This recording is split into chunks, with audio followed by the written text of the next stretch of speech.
मी निलेश गिरे तुम्हा सर्वांचं पुन्हा एकदा माझ्या युट्यूब चॅनलवरती स्वागत करतो।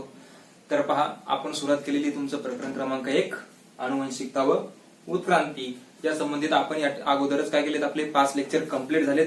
त्या 5 लेक्चर मध्ये तर पहा, हा जो चॅप्टर आहे हा काय पूर्ण तुमचा हे जे प्रकरण आहे हे 2 मुख्य भागामध्ये विभागलेले आहे। एक भाग आहे आनुवंशिकता, दुसरा भाग आहे उत्क्रांती। तर आतापर्यंत जे आपण 5 भाग पाहिले ते आपले सर्व होते आनुवंशिकतेशी संबंधित। म्हणजे आपला आनुवंशिकता हा महत्वाचा मुद्दा आतापर्यंत कंप्लीट झालाय।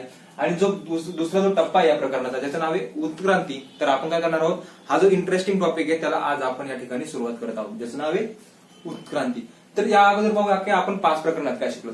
सर्वात अगोदर आपण काय केलं, जर आनुवंशिकता तुम्हाला समजून घ्यायची असेल तर आनुवंशिकतेच्या संबंधी काही महत्वाच्या काय येतात संकल्पना आहेत, ज्या तुम्हाला माहिती असणं किंवा तुमच्या क्लिअर असणं खूप महत्वाचं आहे। जर त्या तुम्हाला क्लिअर नसतील तर तुम्ही आनुवंशिकता आणि उत्क्रांती कधीही समजू शकणार नाही। त्यामुळे आपण अगोदर त्या संकल्पना पाहिल्या होत्या, नंतर आपण आनुवंशिकता म्हणजे काय पाहिलं, आनुवंशिकतेसाठी कोणते घटक कारणीभूत असतात ते पाहिलं, नंतर पाहिलं आनुवंशिकता त्या संबंधी काही शास्त्रज्ञ आणि त्यांचे विविध शोध, नंतर पाहिलं आपण प्रथिने निर्मितीची प्रक्रिया, त्याला आपण सेंट्रल डोग्मा म्हणतो। डीएनए कडे असलेल्या माहितीद्वारे काय करतो, डीएनए आरएनए ची मदत घेतो आणि त्या माहितीद्वारे काय करत असतो, प्रथिनांची प्रक्रिया पूर्ण करत असतो, प्रथिने निर्मितीची प्रक्रिया पूर्ण करत असतो, त्याला आपण सेंट्रल डोग्मा म्हणतो। ते पण आपण पाहिलं। त्यामध्ये प्रतिलेखन पाहिलं, भाषांतरण पाहिलं, स्थानांतरण पाहिलं आणि जे आपलं शेवटचं प्रकरण होतं, शेवटचं लेक्चर होतं त्याच्यामध्ये आपण पाहिलं होतं उत्परिवर्तन।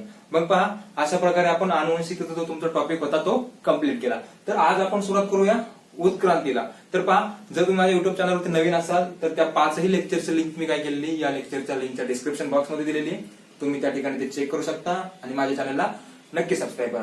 तर पहा, उत्क्रांतीमध्ये आपण काय काय शिकणार आहोत। उत्क्रांतीमध्ये सर्वात अगोदर आज तर आपण फक्त उत्क्रांती या शब्दाचा मुख्य किंवा काय अर्थ असतो ते पाहणार आहोत आणि नंतर पाहणार आहोत आपण उत्क्रांती। जर समजा मी सांगितलं उत्क्रांती झाली तर तुम्ही विश्वास नाही ठेवू शकत, परंतु मी जर तुम्हाला काही पुरावे दिले तर तुम्ही सांगू शकता हा उत्क्रांती झालीये। मग उत्क्रांतीचे काही पुरावे येतं, ते पुरावे त्याचे प्रकार ते पाहणार आहोत आणि उत्क्रांती कशी झाली हे पाहण्यासाठी आपण मागे तर नाही जाऊ शकत, परंतु काही शास्त्रज्ञांनी काय केलेलं आहे की उत्क्रांती कशी झाली असेल, म्हणजे पृथ्वीवरती जीव कसा निर्माण झाला असेल, त्याच्यापासून हे सगळे सजीव कसे तयार झाले असतील, या संबंधी विविध शास्त्रज्ञांनी काय केलेलं आहे, काही स्वतःचे काही सिद्धांत मांडले आहेत। मग हे सिद्धांत, मग त्याला उत्क्रांतीचे सिद्धांत म्हटलं जातं। मग ते उत्क्रांतीचे सिद्धांत पण आपण काय करणार आहोत, या टॉपिक मध्ये पाहणार आहोत। आणि सगळ्यात शेवटी महत्वाचा टॉपिक म्हणजे आपलं म्हणजे काय, मानवाची उत्क्रांती कशी झाली याच्यावरती आपण चर्चा करणार आहोत। तर पहा, हे लेक्चर तुमचं इंट्रोडक्शनचं लेक्चर आहे, यामध्ये फक्त आपण आज समजून घेऊया नेमकं उत्क्रांती म्हणजे काय असतं, उत्क्रांती कशाला म्हणायचं।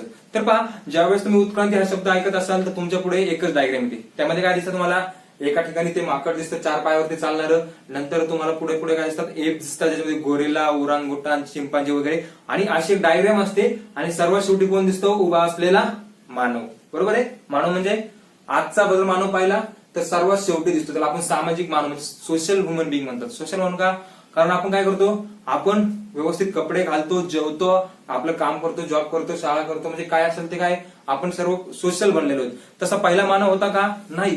मग हा जो मानव होता, या मानवाची उत्क्रांती झाली ही काही एका दिवसात झाली का, नाही, ह्यासाठी हजारो कोटी किंवा लाखो वर्ष लागलेली आहेत। त्यानंतर काय झालेलं आहे, ही मानवाची निर्मिती झालेली, जो आजचा मानव आहे याच्या निर्मितीसाठी काय असा करोडो वर्षांचा काय कालावधी लागलेला आहे। म्हणजे ही जी उत्क्रांती झालीये पहा, हा काय म्हणजे उत्क्रांती म्हणजे काय, उत्क्रांती हा खूप काळानंतर टप्प्याटप्प्याने आणि संतपणे होणारा बदल आहे। काय, खूप काळानंतर झालाय आणि टप्प्याटप्प्याने झालाय। असा होतं का डायरेक्ट माकड समजा दाखवलं जातं डायरेक्ट ह्युमन बिंग, नाही। म्हणजे हा बदल काय, हा टप्प्याटप्प्याने होणारा बदल आहे। बरोबर आहे, मग हा टप्प्याटप्प्याने संथपणे खूप हळूवार झाले, कारण खूप वेळ लागलेला यासाठी। आणि ह्यामध्ये काय झालेली आहे, त्या सजीवाची काय झालेली बघा, त्या सजीवाचा काय झालाय विकास। बरोबर आहे, म्हणजे मानवाचा विकास होत गेला ना, कारण अगोदरचा मानव आहे आता जसा आहे तसा होता का, नाही, त्याचा एवढा विकास झालेला नव्हता। जसं मानवाचं काय झालं, उत्क्रांती होत गेली, तसा मानव काय गेलाय, विकसित होत गेलेला आहे। म्हणजे मानवामध्ये काहीतरी नवीन नवीन गुणधर्म येत गेलेले आहेत आणि तो माणूस स्वतःला काय केलाय, त्या मानवाने विकसित करत गेलेला आहे। मग काय उत्क्रांती म्हणजे सजीवामध्ये क्रमाक्रमाने होणारा बदल आहे, जो की खूप संथ असतो आणि त्यामध्ये काय होते, त्यामध्ये सजीवाचा विकास होत असतो। ही काय एक सोपी व्याख्या आहे उत्क्रांतीची। परंतु यापुढे जाऊन जर आपण उत्क्रांतीला अजून खोलवर समजून घ्यायचा प्रयत्न केला तर उत्क्रांतीचा खूप खोलवर पण एक वेगळा अर्थ, म्हणजे उत्क्रांती जसं तुम्ही समजून घ्यायचा प्रयत्न कराल तसा त्याचा अर्थ वेगळा आहे। म्हणजे पहा, उत्क्रांतीचं एक सोपी लाईन सांगतो. स्वतःमध्ये लपलेली जी क्षमता आहे ती बाहेर काढणं म्हणजे उत्क्रांती. स्वतःमध्ये लपलेली क्षमता म्हणजे काय? जर तुम्ही सुरुवातीचा मानव पाहिला तर तो कसा होता? फक्त काय करायचा? तो काय करायचा? शिकार करायचा, फळे गोळा करायचा, त्याच्यावरती तो काय करायचा? स्वतःचा उदरनिर्वाह करायचा. त्याच्या या व्यतिरिक्त त्याची काही लाईफ किंवा जीवन नव्हतं, म्हणजे तो तसंच जगत होता. परंतु नंतर काय झालं? आगीचा शोध लागला तर मानवाने काय केलं? स्वतःमध्ये काहीतरी इम्प्रुव्हमेंट, स्वतःची काहीतरी क्षमता होती, मग त्याने काय केलं? आगीचा शोध लागला. जर मग आगीचं ज्यावेळेस त्याला समजलं की अग्नी आहे, अग्नीमध्ये आपण काय करू शकतो? ज्यावेळेस जंगलामध्ये आग लागली तर त्यामध्ये काय झालं? काही प्राणी मरून म्हणजे जळू लागले, तर मग त्याला समजलं की हे मांस आहे, जो अगोदर कच्चं खायचा ते भाजल्या गेलं तर ते लागतं. म्हणजे काय केलं? स्वतःमध्ये काहीतरी बदल करायचा प्रयत्न केला, मग ते खाऊ लागला. नंतर हळूहळू बदल होता होता आजचा मानव जर एवढा काय झालाय, एवढा डेव्हलप झालाय किंवा एवढा सुधारलेला आहे, त्याच्यामध्ये त्याचा जो मेंदू आहे तो एवढा सुधारलाय की आज त्याने जे तंत्रज्ञान विकसित केलंय त्याद्वारे तो काय करू शकतो? हवेमध्ये सुद्धा उडू शकतो. आपण माहिती विमानाद्वारे काय करू शकतो? आपण हवेमध्ये सुद्धा उडू शकतो. म्हणजेच स्वतःमध्ये जी क्षमता होती, समजलं, जी लपलेली क्षमता आहे, तोच काय झाला? हळूहळू बाहेर येत गेला, स्वतःतील गुणधर्म असे बाहेर येत गेले आणि काय झालं? आजचा हा मानव बनलेला आहे. म्हणजे काय झालं? हे जी सगळ्या गोष्टी होत्या ह्या त्याच्यामध्ये लपलेल्या होत्या, बरोबर आहे, त्याच फक्त काय झाल्यात? हळूहळू विकसित होत गेल्या. यालाच म्हणतात उत्क्रांती. म्हणजेच काय? स्वतःमध्ये जे लपलेले काही क्षमता असेल ती बाहेर काढत होते. इथपर्यंत झालं उत्क्रांतीचा एक सोपा अर्थ. तर पहा, ही जी उत्क्रांतीची व्याख्या आहे, त्या उत्क्रांतीच्या व्याख्येमध्ये बघा, नैसर्गिक निवडीला प्रतिसाद म्हणून सजीवांच्या एखाद्या वर्गाच्या वैशिष्ट्यपूर्ण लक्षणामध्ये अनेक पिढ्यांपर्यंत बदल घडण्याच्या ज्या प्रक्रियेमुळे नव्या जीवजाती निर्माण होतात ती प्रक्रिया म्हणजे उत्क्रांती.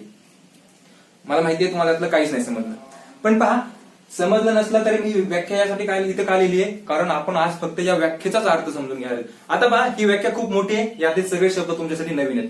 परंतु हे शब्द जरी नवीन असेल तर आपण काय करू? ही जी व्याख्या आहे या व्याख्येच्या अगोदर काही टप्पे पाडूया, काही भाग पाडूया आणि प्रत्येक भागाचा अर्थ अगोदर समजून घेऊया. जर ही व्याख्या तुम्हाला जर समजून घ्यायची असेल तर त्या ठिकाणी बघा, सर्वात अगोदर याच्यामध्ये काय? नैसर्गिक निवड. आता ही नैसर्गिक निवड काय असते हे तुम्हाला माहिती असणं आवश्यक आहे. त्यानंतर जीवजाती काय आहेत, बरोबर आहे, त्या जीवजाती काय आहेत हे तुम्हाला माहिती पाहिजे.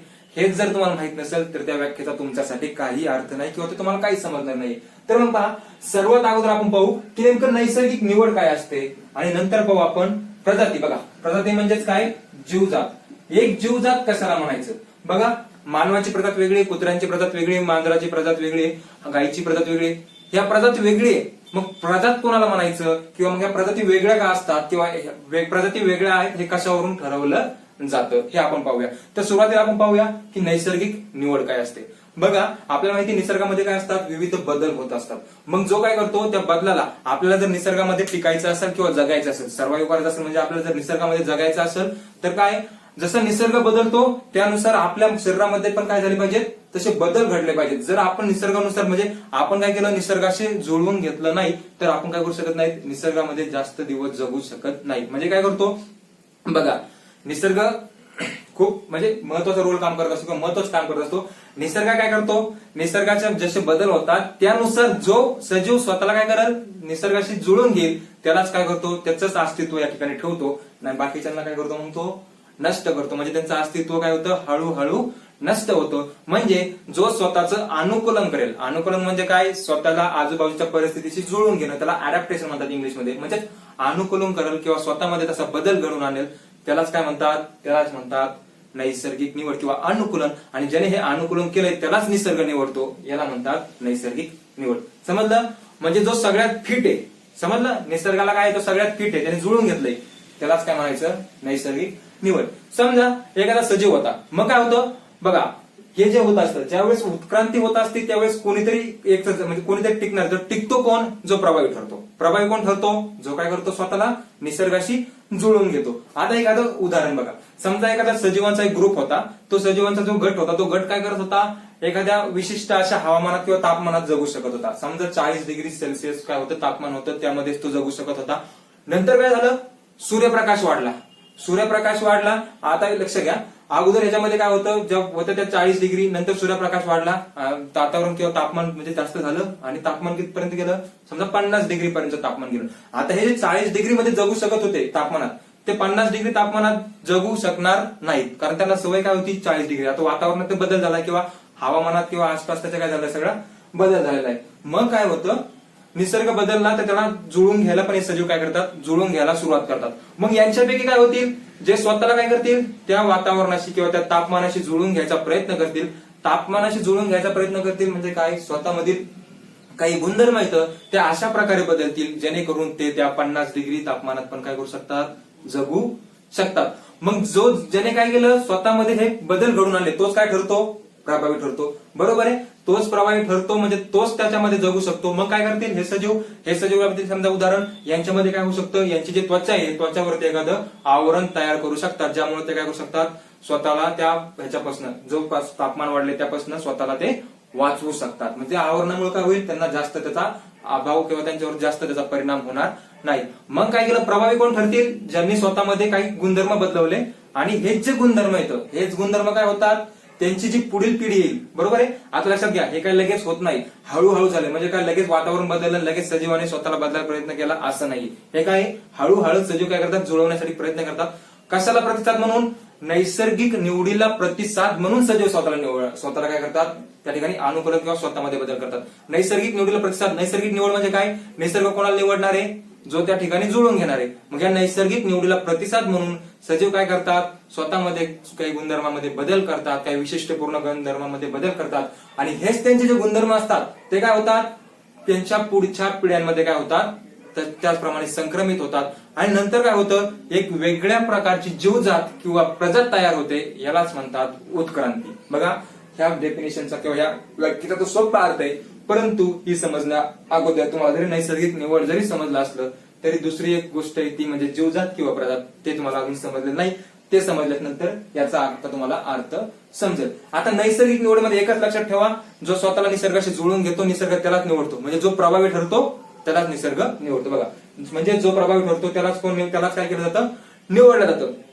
अजून एक उदाहरण बघा, समजा या ठिकाणी काय होते, एक जिराफांची एक जमात होती. समजा याच्यामध्ये काय होतं, काही जिराफांची कमी उंचीची मान होती, काहींची मध्यमची होती आणि काहींची काय होती, जास्त उंचीची मान होती. आता जे जास्त उंचीची मान होती त्यांची संख्या या ठिकाणी कमी होती. बरोबर आहे, ज्यांची संख्या काय होती, कमी होती. आणि ज्यांची कमी किंवा मध्यम उंचीची मान आहे यांची संख्या काय होती, यांची संख्या जास्त होती, यांची संख्या कमी होती. परंतु त्या ठिकाणी जे झाडं होते त्या झाडामध्ये काय, काही कमी उंचीचे झाडे होते, काही जास्त उंचीचे झाडे होते. मग अगोदर कोणते झाडे संपणार, कारण ते सजीव बघा, म्हणजे हे कोणावरती जगतात, हे जगतात त्या सजीवांवरती किंवा त्या झाडांवरती.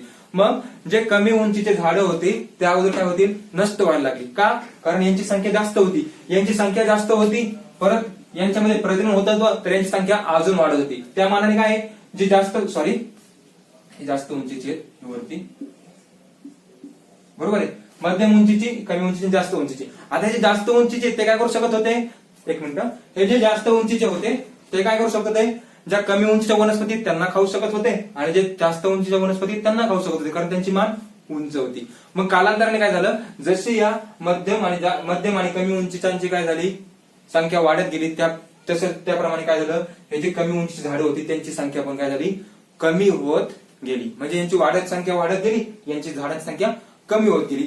मग नंतर काय झालं, कालांतराने यांच्यामध्ये अन्नासाठी भांडण होऊ लागलं. कोणामध्ये, जास्त आणि मध्यमध्ये. बघा उदाहरण पाहतोय आपण की निसर्ग कसा निवडतो. आता यांच्यामध्ये भांडण व्हायला लागले, आपसामध्ये स्पर्धा होऊ लागली अन्नासाठी. शेवटी काय झालं, स्पर्धेचं रूपांतर, त्यांची संख्या मग भांडणामध्ये त्यांचा मृत्यू होऊ लागला किंवा त्यांची संख्या मग कमी होऊ लागली. कालांतराने काय झालं, त्या ठिकाणी त्यांची संख्या पूर्णपणे नष्ट झाली. कारण हे जे झाड आहेत यांची संख्या कमी होऊ लागली होती, कालांतराने संख्या पूर्णपणे कमी झाली किंवा खूप कमी. मग काय झालं, एकतर यांची संख्या पूर्णपणे नष्ट झाली किंवा त्यांची संख्या खूप कमी झाली. मग या ठिकाणी प्रभावी कोण ठरला, ज्याने काय केलं होतं, बदलत्या वातावरणानुसार किंवा निसर्गाच्या नुसार काय केलं होतं, स्वतःला त्या ठिकाणी जुळून घेतलं होतं. म्हणजेच कोण ठरलं त्या ठिकाणी प्रभावी, त्या ठिकाणी ठरले प्रभावी फक्त जास्त उंचीची मान असणारे जिराफ. आता जास्त उंचीची मान असणारे जिराफांची संख्या अगोदर कमी होती, पण आता फक्त उरले तेच. मग त्यांच्यामध्ये मग काय करतो निसर्ग, तो प्रभावी ठरला म्हणून त्यालाच निवडतो, फक्त त्यालाच काय होतं, मग पुढे प्रजननाचा काय दिला जातो, प्रजननाचा त्याला चान्स दिला जातो किंवा संधी दिली जाते. मग त्याच्यामध्ये प्रजनन होत राहील. आणि आपल्याला माहिती प्रजननामध्ये काय होत असतो, प्रत्येक सजीव स्वतःसारखा दुसरा जीव निर्माण करत असतो. मग त्या ठिकाणी फक्त कोणाची संख्या वाढेल, जास्त उंचीची मान असणाऱ्या जिराफांची संख्या वाढली. मग त्यामुळे काय झालं, फक्त इव्हॉल्व कोण झालं, म्हणजे कुणाच उत्क्रांती झाली, फक्त जास्त उंचीच्या मान असणाऱ्या जिराफांमध्येच काय झाली, त्या ठिकाणी उत्क्रांती झाली. आणि तेच पुढे त्यांचंच अस्तित्व टिकलं. समजलं, जो प्रभावी ठरतो तो स्वतःमध्ये काहीतरी बदल घडून आणतो, निसर्गाशी त्याला जुळवून घेतो आणि मग काय झालं, हा जो बदल आहे तोच त्याच्या पुढच्या पिढ्यांमध्ये राहिला.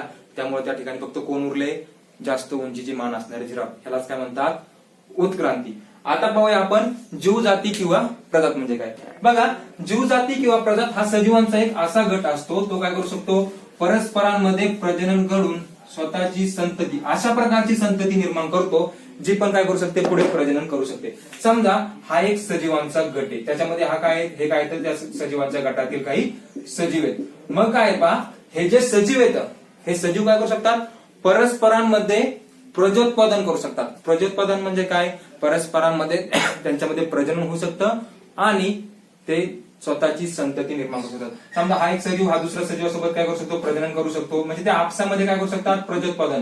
प्रजोत्पादन म्हणजे काय, प्रजनन करून नवीन जीवाला जन्म देणे. मग यांची जी संतती आहे, यांची पण संतती अशा प्रकारे तयार होते, यांची जी तयार होणारी पुढची संतती आहे किंवा पुढची प्रोजनी आहे ती पण काय करू शकते, ती पण नंतर प्रजनन करू शकते. मग अशा सजीवांच्या गटाला काय म्हणतात, जीवजात किंवा प्रजात. बरोबर आहे. आता बघा, गायींची प्रजात घ्या. गायीची जर प्रजात घेतली तर काय, गायीची प्रजातीमध्ये पहा, मग ते जे सजीव आहेत समजा, परत किंवा दुसरी एखादी प्रजात घ्या. लक्षात घ्या, या ठिकाणी एकच अर्थ लक्षात घ्यायचा आपल्याला, की हे जे सर्व सजीवांचा गट आहे हा कसा असतो, सारखा असतो. म्हणजे ते दिसायला कसे असतात, बाहेरून पाहिलं तर दिसायला सारखे असतात.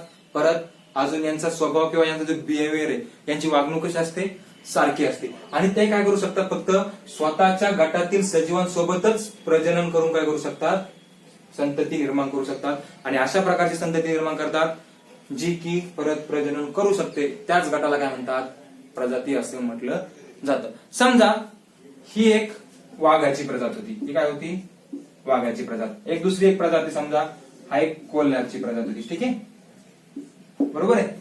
आता वाघ आणि कोल्हा हे काय दोन वेगवेगळ्या प्रजाती येतात किंवा दोन वेगवेगळ्या काय येतात, दोन वेगळे प्राणी. लक्षात घ्या, कुत्रा हा जर आपण एक एक्झाम्पल घेतलं तर कुत्रा म्हणजे पूर्ण कुत्र्यांची एक प्रजात नसते. पहा, कुत्र्यांमध्ये पण काय असतं, काही ते काय जे परस्परांमध्ये फक्त काय करू शकतात, प्रजनन करू शकतात, त्यांनाच म्हणतात एक प्रजात. आणि जे नाही करू शकत त्या झाल्या वेगवेगळ्या प्रजाती. आता समजा ही एक प्रजात होती, ही एक दुसरी प्रजात होती.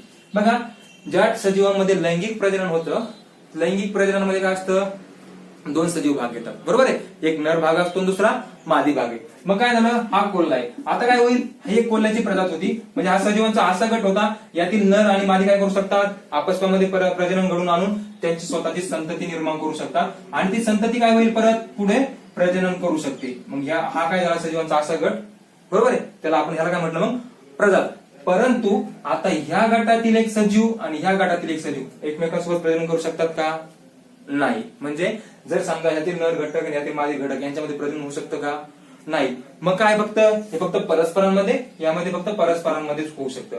मग असा जो गट असतो जो परस्परांमध्ये प्रजनन घडू आणू शकतो आणि जी निर्माण होणारी संतती आहे ती पण काय करू शकते, परत पुढे निर्माण होणारी संतती परत प्रजनन करू शकते, त्यालाच म्हणतात जीवजात किंवा प्रजात. म्हणजे कसं, आता यांची संतती काय करू शकते, प्रजनन.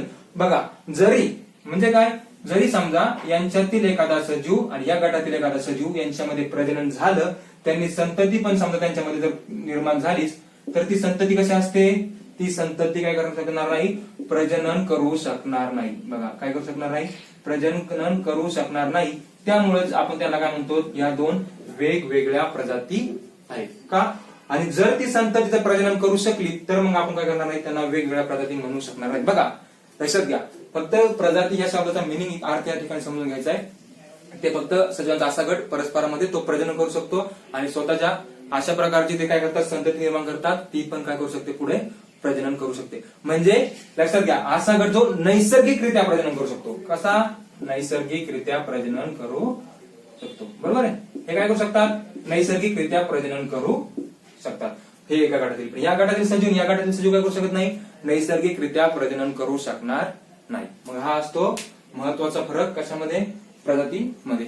समजलं, प्रजाती म्हणजे जीवजात. मग आपण कोल्ह्याला वेगळी प्रजात का म्हणतो, कारण कोल्हा फक्त काय करू शकतो, त्याच्यात परस्परांमध्ये त्यांच्यातील सजीवांमध्ये प्रजनन करू शकतो आणि अशा प्रकारचे प्रजनन निर्माण करत जो जे काय करेल नंतर परत प्रजनन करू शकेल. समजलं.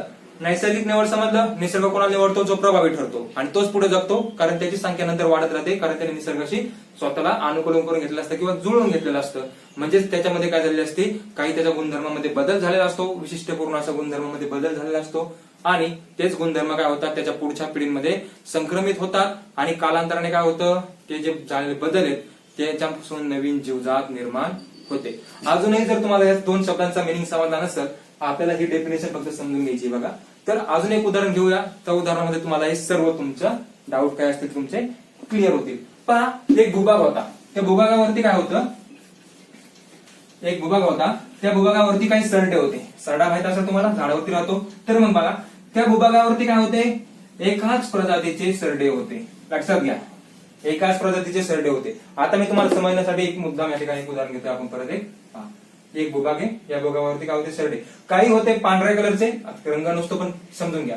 काही होते काळ्या कलरचे. ठीक आहे, पांढरा काळा पांढरा काळा अशा प्रकारचे काय होते, हे काही सरडे होते. ठीक आहे, हा काय काळा आणि हा काय पांढरा. लक्षात घ्या, पण एकाच प्रजातीचे. रंग जरी वेगवेगळे असले तरी त्यांची प्रजात कशी आहे, एकच आहे. आता रंग वेगवेगळे प्रजात एक, असं का म्हणतोय मी? प्रजात एक कशामुळे म्हटलं, कारण यातील जो काळा होता तो पांढऱ्यासोबत पण काय करू शकत होता, प्रजनन करू शकत होता आणि नवीन संतती निर्माण करू शकत होता. परत काळा काळा करू शकत होता, पांढरा पांढऱ्यासोबत पण काय करू शकत होता, प्रजनन. म्हणजे काय, हे सर्व एकमेकांसोबत काय आपसमध्ये परस्परांमध्ये प्रजनन करू शकतात. म्हणून ती काय एकच प्रजाती. रंग जरी वेगळा असला तरी एकच प्रजाती, कारण ते परस्परांमध्ये प्रजनन करू शकतात. मग काय झालं, समजा ही अगोदर एकच प्रजात होती. आता यांचे गुणधर्म काय होते बघा. सुरुवातीला यांची जी पायाची लांबी होती, पायाची लांबी ती कशी होती, आखूड होती. बरोबर आहे. आणि शेपटीची लांबी पण कशी होती, आखूड होती. ठीक आहे. नंतर काय झालं, या ठिकाणाहून एक नदी वाहत होती. ती नदीने काय केलं, स्वतःचा मार्ग बदलला, ती या ठिकाणून वाहू लागली. बरोबर आहे. मग ती जर या ठिकाणून वाहू लागली तर तो भूभाग काय होता, दोन भागामध्ये विभागला गेला. नंतर काय झालं, या भूभागावरती जास्त सूर्यप्रकाश येऊ लागला. हे काय झालं, दोघं सेपरेट झाले. याच्यावरती काय झालं, जास्त सूर्यप्रकाश येऊ लागला. बरोबर नाही, ज्या अगोदर ते त्या सूर्यप्रकाशात किंवा जेवढ्या तापमानात जगू शकत होते त्यापेक्षा या ठिकाणी काय झालं, जास्त तापमान झालं. परत काय झालं, जास्त सूर्यप्रकाश येऊ लागला. या ठिकाणी परत जास्त पाऊस पडू लागला. परंतु या ठिकाणी ज्या वनस्पती होत्या त्या काय होत्या, कमी उंचीच्या वनस्पती. म्हणजे खुरटे किंवा झुरटे आपण त्याला म्हणतो ना, कमी उंचीच्या वनस्पती होत्या. या ठिकाणी पहा, त्या ठिकाणी काय होत्या, कमी उंचीच्या वनस्पती. या ठिकाणी काय झालं, या ठिकाणी जास्त उंचीच्या वनस्पती. भूभाग बाजूला झाले. याच्यावरती काय झालं, निसर्ग बदलायला लागला. म्हणजे काय झालं, निसर्गामध्ये किंवा तिथलं जे आसपासचं काय सगळं त्यांचं वातावरण, तापमान, जी सभोवतालची परिस्थिती होती, या सभोवतालच्या परिस्थितीमध्ये काय झाला, बदल झाला. मग आता ते त्या ठिकाणी कोण टिकल, जो काय करेल त्या परिस्थितीनुसार स्वतःला बदलल, जो त्या ठिकाणी प्रभावी ठरल, निसर्ग त्यालाच निवडल, त्यालाच पुढे जगू देईल आणि त्याच्यामध्येच प्रजनन होऊन त्याची संख्या फक्त त्या ठिकाणी पुढे वाढत राहील. तर मग पहा, आता पहा, अगोदर एक प्रजात होती. बरोबर आहे.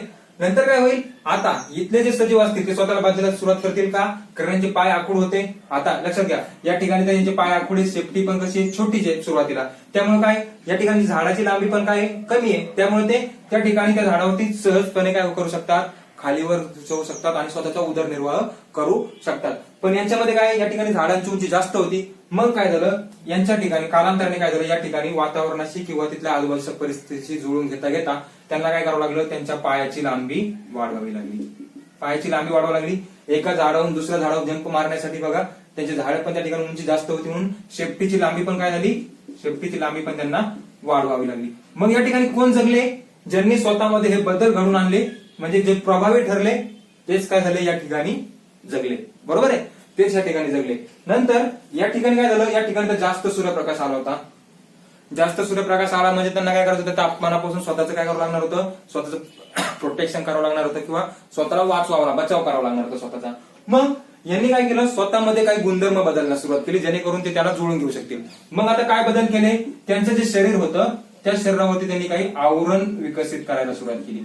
हळूहळू काय झालं, त्यांच्या शरीरावरती आवरण, जेणेकरून काय करू शकतात ते त्या वाढलेल्या सूर्यप्रकाशापासून किंवा तापमानापासून स्वतःचा बचाव करू शकतात. म्हणजे बघा, हे कशामुळे झालं, नैसर्गिक निवडीला प्रतिसाद म्हणून. म्हणजे निसर्ग कोणाला निवडणार आहे, जो प्रभावी ठरेल. मग आता या ठिकाणी जर प्रभावी ठरायचं असेल किंवा आपल्याला स्वतःचं जगायचं असेल किंवा अस्तित्व टिकायचं असेल तर आपल्याला त्या निसर्गाशी जुळून घ्यावा लागेल. मग त्यामुळे काय केलं त्यांनी, काय केलं स्वतःमध्ये इकडचा इकडचा निसर्ग वेगळा आहे, आता इकडचा निसर्ग वेगळा आहे, म्हणजे इकडची स्थिती वेगळी होती, इकडची स्थिती वेगळी होती. या गटातील जे काय होते सरडे होते त्यांनी काय केलं, तिथलं जे त्यांचं काय होतं निसर्ग त्याला जुळून घ्यायचा प्रयत्न केला.